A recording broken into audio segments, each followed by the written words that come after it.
আবারও এসআইআর দিকে নজর রাখবো। খসড়া ভোটার তালিকা প্রকাশ কমিশনের বিএলওদের জন্য এবার নতুন নির্দেশিকা।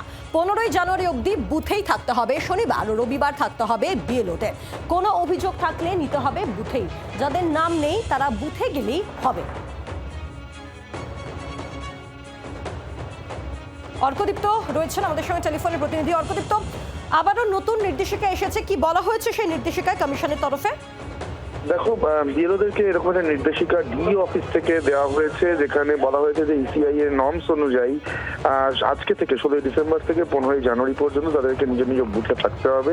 যেহেতু এই পিরিয়ডটা 15ই জানুয়ারি পর্যন্ত ক্লেমস অ্যান্ড অবজেকশন পিরিয়ড, মানে যদি কারোর নাম ভোটার লিস্টে না থাকে, এই ড্রাফট ভোটার লিস্ট যেটা আজকে প্রকাশিত হয়েছে সেখানে যদি না থাকে, সেক্ষেত্রে তারা কিভাবে ড্রাফট লিস্টে নাম তুলতে পারেন তার এন্টায়ার প্রসেস বিএলওরা কিন্তু ওখান থেকেই বোঝাবেন, এবং তাদের ফর্ম 6 অ্যাপ্লাই করা হোক বা অ্যাডিকুয়েট ডকুমেন্ট সাবমিট করা হোক, সমস্ত কিছুই কিন্তু বিএলওরাই তাদেরকে গাইড করবেন। এই মর্মেই কিন্তু একটা নির্দেশিকা দেওয়া হয়েছে, অর্থাৎ এবং সেটা শনি রোববারেও কিন্তু বিএলওরা ওই বুথগুলিতে অ্যাভেলেবেল থাকবে। আজ থেকে শুরু করে 15ই জানুয়ারি প্রতিদিন বিএলওরা কিন্তু অ্যাভেলেবেল থাকবেন এমন নির্দেশিকা দেওয়া হয়েছে। যদিও বিএলওদের একাংশের বক্তব্য সকলের কাছে এই নির্দেশিকা এসে পৌঁছয়নি, এখনো পর্যন্ত কিন্তু এই বিষয়টা খোলসা করে কমিশনের তরফ থেকে কিছু জানা যায়নি।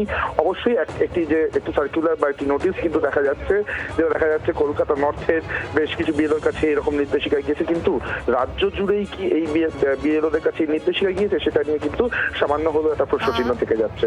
নজর রাখো, ধন্যবাদ।